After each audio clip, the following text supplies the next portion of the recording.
अभी हमारा silver certification में आने वाला जो दूसरा प्रैक्टिकल है वो है कूलिंग सिस्टम इंस्पेक्शन का। तो यहाँ पर आप पहला पॉइंट देख पा रहे हैं, कूलिंग सिस्टम के लिए इंजन कूलिंग सिस्टम इंस्पेक्शन हमको चेक करके बताना है कि गुड है या बैड है। Engine cooling system inspection. Engine cooling system inspection के लिए सबसे पहले हमको इंजन में जाना है, तो मैं इंजन पर क्लिक कर दूंगा। इंजन में आने के बाद हमको इंजन कूलिंग सिस्टम में जाना है। तो यहाँ पर आप देख सकते हैं इंजन मैकेनिकल ऊपर निकल गया, लुब्रिकेशन आ गया, कूलिंग सिस्टम आ गया। तो मैं इसको जूम कर लेता हूँ। यहाँ पर मुझे मिलेगा इंजन कूलिंग सिस्टम इंस्पेक्शन। तो इंजन कूलिंग सिस्टम इंस्पेक्शन पे मैं क्लिक कर दूँगा। क्लिक करने के बाद यहाँ पर हम देख सकते हैं इंजन कूलिंग सिस्टम इंस्पेक्शन लिखा हुआ है। तो यहाँ पर जितने भी पॉइंट है, इन सारे पॉइंट के हिसाब से हमको इंजन कूलिंग सिस्टम का इंस्पेक्शन करना है। तो 1 से लेकर यहाँ पर हमारे पास टोटल 7 पॉइंट तक हैं। तो ये सातों पॉइंट हम चेक करेंगे। सबसे पहले लिखा हुआ है check cooling system for leakage और डैमेज। ठीक है, तो सबसे पहले हमारा लिखा हुआ है check cooling system for leakage और डैमेज। तो हम अपने इंजन कंपार्टमेंट में यहाँ पर हम कूलिंग सिस्टम का इंस्पेक्शन करेंगे। कूलिंग सिस्टम का इंस्पेक्शन करने के लिए सबसे पहले मैं रेडिएटर की अपर होज को चेक करूँगा कि यहाँ पर कोई लीकेज या डैमेज नहीं है। फिर रेडिएटर की लोअर होज, वहाँ पर भी मैं टॉर्च जला के चेक कर लूँगा कि कोई भी लीकेज या डैमेज ना हो। फिर उसके बाद थर्मोस्टेट वॉल बॉडी के पास कोई भी लीकेज और डैमेज नहीं होना चाहिए। उसके बाद आगे जो हमारा वाटर पंप लगा होता है यहाँ पर, इसके पास भी हमको लीकेज या डैमेज के लिए चेक कर लेना है, किसी भी प्रकार का लीकेज या डैमेज नहीं है। और लास्ट है हमारा हीटर कोर की इनलेट और आउटलेट वाली पाइप, इसके पास हमको चेक कर लेना है कि कोई भी लीकेज और डैमेज ना हो। तो सबसे पहला पॉइंट था हमारा इंजन कूलिंग सिस्टम लीकेज और डैमेज चेक करने के लिए। तो इतनी चीज़ों के पास, रेडिएटर की अपर होज, रेडिएटर की lower hose, thermostat valve body, water pump के पास, हीटर कोर की इनलेट और आउटलेट पाइप के पास विजुअली चेक करना है, देखकर चेक करना है कि किसी प्रकार का कोई लीकेज और डैमेज ना हो। तो यहाँ पर अभी हमारा कोई लीकेज और डैमेज नहीं है। अब हम अपने चलते हैं मैनुअल में दूसरे पॉइंट की तरफ।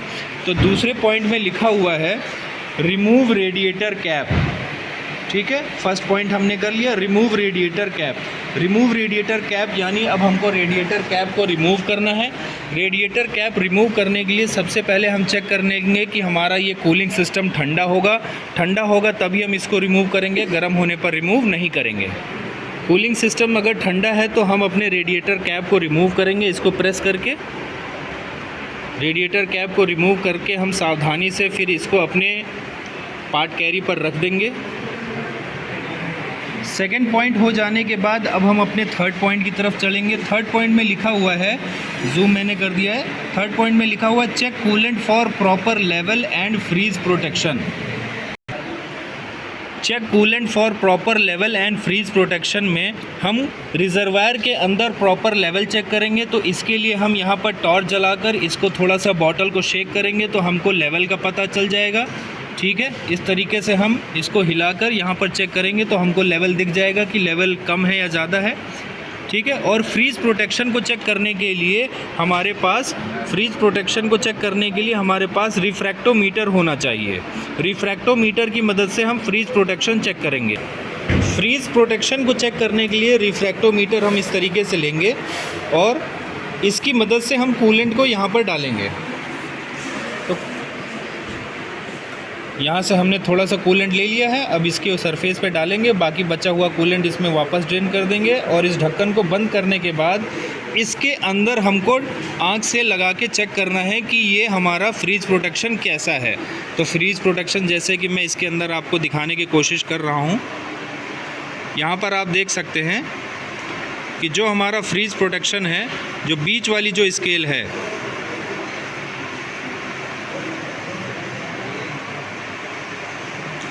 बीच वाली जो स्केल है वो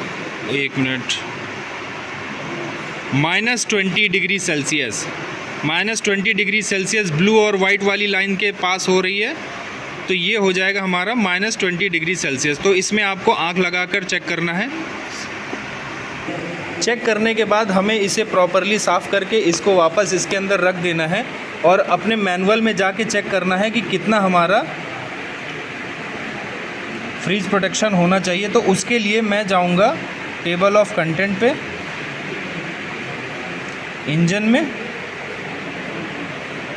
अब हमको चेक करना है ना कि कितना हमारा फ्रीज प्रोटेक्शन होना चाहिए। तो कूलिंग सिस्टम में हम जाएंगे जनरल डिस्क्रिप्शन में।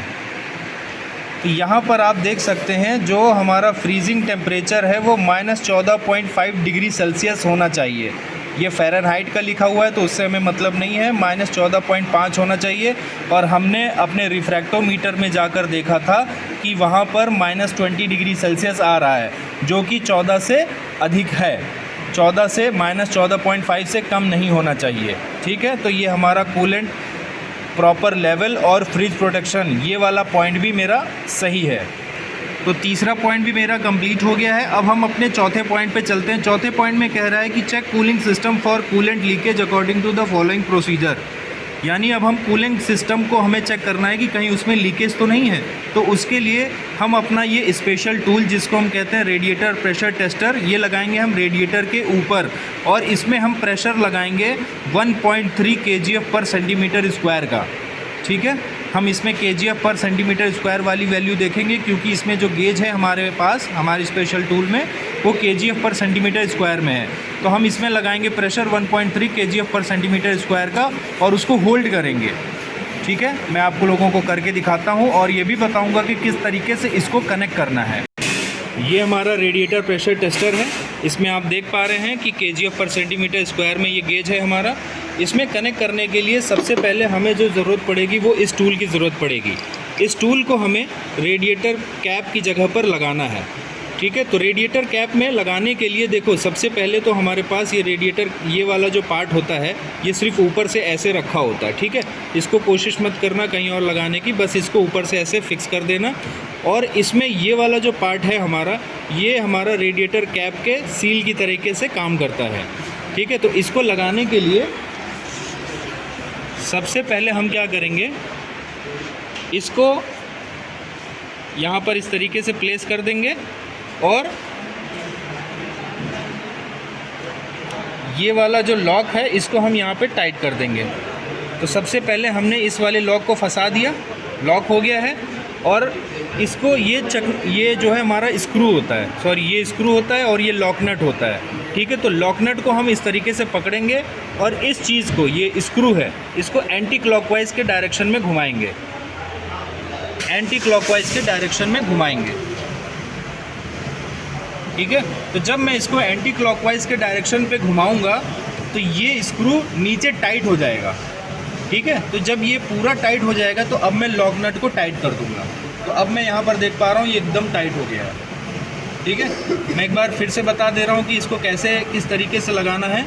तो सबसे पहले हम इसको लॉक कर देंगे साइड से, जो इसके कॉलर जो बने होते हैं, कॉलर से इसको मैंने लॉक कर दिया। अब इसके लॉक नट को पकड़ेंगे एक हाथ से और दूसरे हाथ से इस स्क्रू को एंटी क्लॉकवाइज डायरेक्शन में टाइट करेंगे।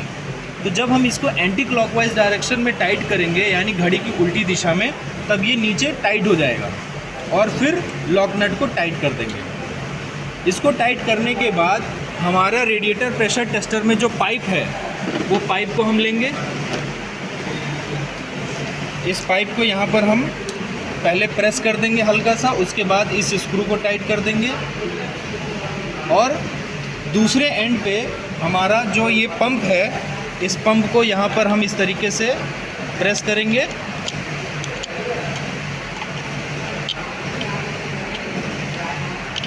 और इसको भी स्क्रू हम टाइट कर देंगे।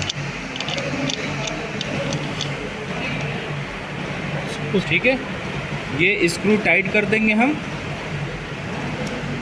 टाइट हो जाने के बाद अब हमको कूलिंग सिस्टम में, जो कि हमारा क्लोज सिस्टम होता है, उसमें हमको प्रेशर लगाना है जो हमने सर्विस मैनुअल से देखा था 1.3 तक। तो ये मेरा 1 है और ये 1.5 है, तो यहाँ पर हमारा आएगा ये निडल 1.3। तो इसमें हमें प्रेशर देना है। प्रेशर देने के लिए आप इसको पंप करेंगे।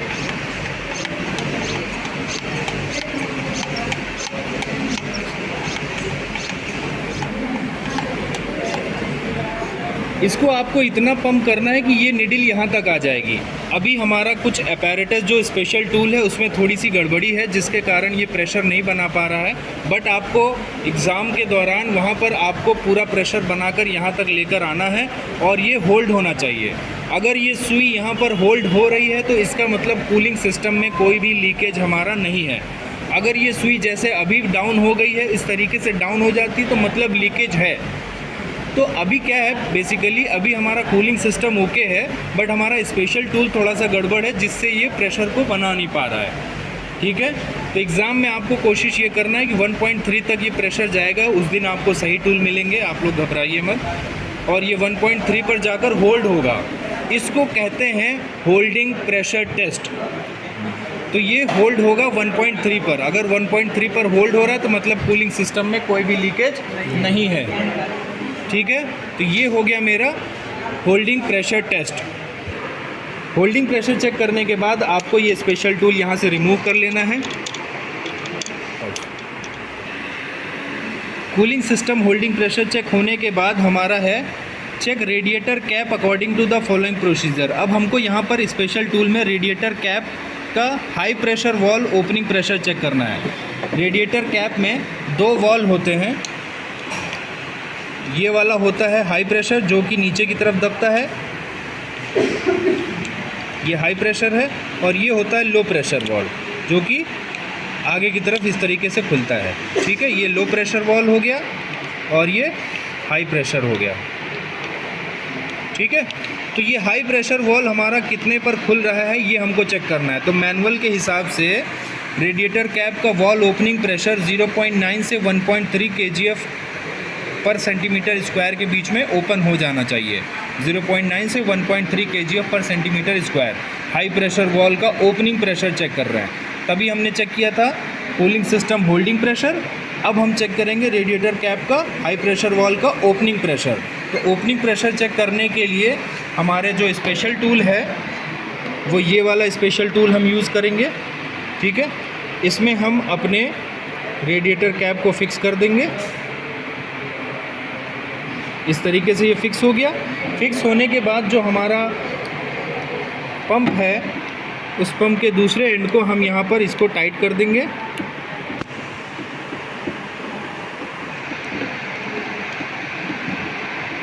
इसको अच्छे से टाइट कर देना है ताकि किसी भी प्रकार का कोई लीकेज ना हो।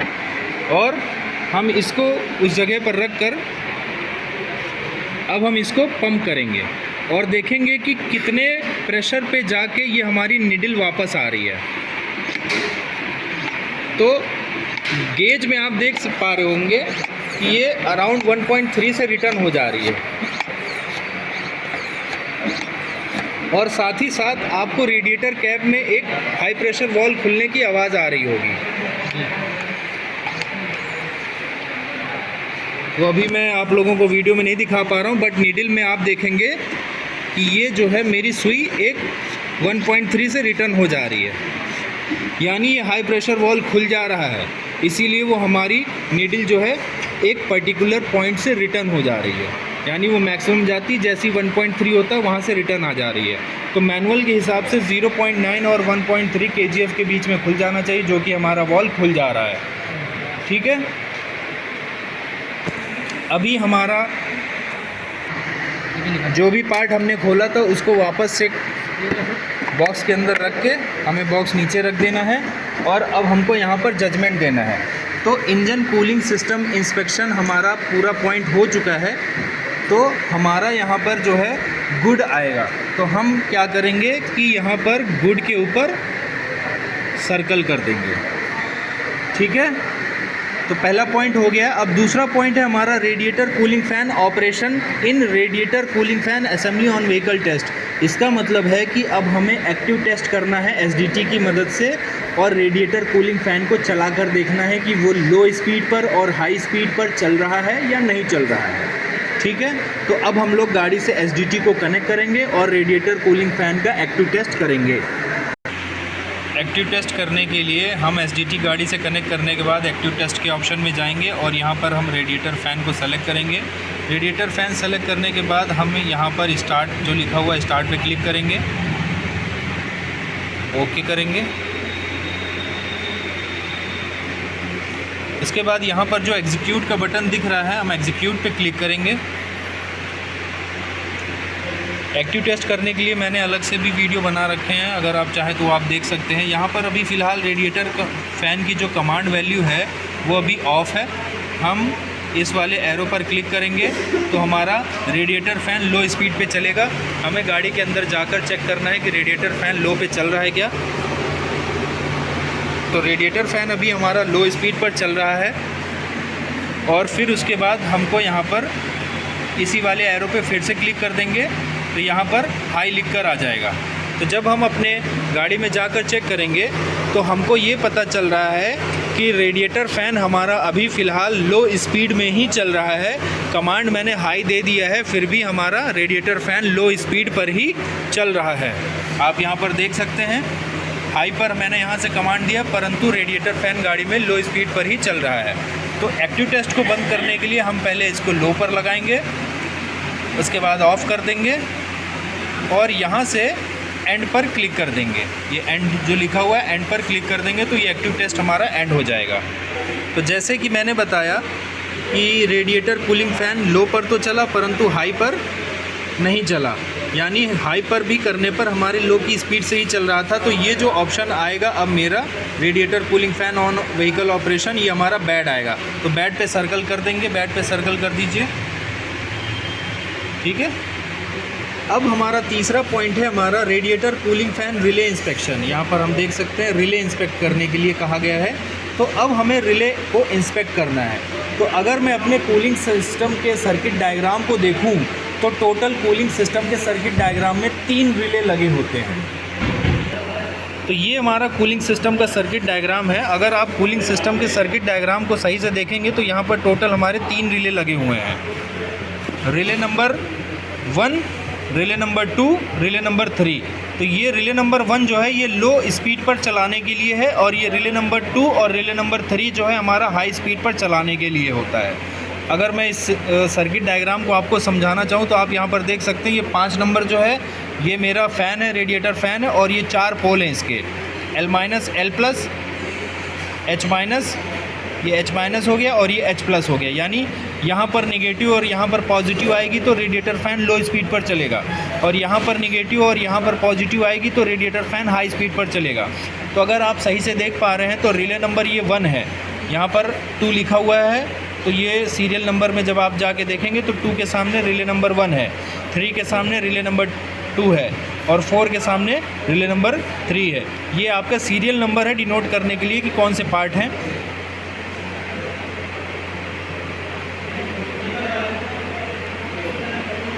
ठीक है, तो ये रिले नंबर 1 है, रिले नंबर 2 है, रिले नंबर 3 है। तो रिले नंबर 1 जब ये स्विच टर्मिनल ऑन होगा तो ये L+ पे सप्लाई आएगी, तो ये हमारा रेडिएटर फ़ैन लो पर चलेगा। और रिले नंबर 2 और रिले नंबर 3 के जब स्विच टर्मिनल ऑन होंगे तो H+ और H- पे सप्लाई आएगी, यानी ये दोनों रिले हाई के लिए हैं और ये वाली सिर्फ अकेली एक रिले लो स्पीड के लिए है।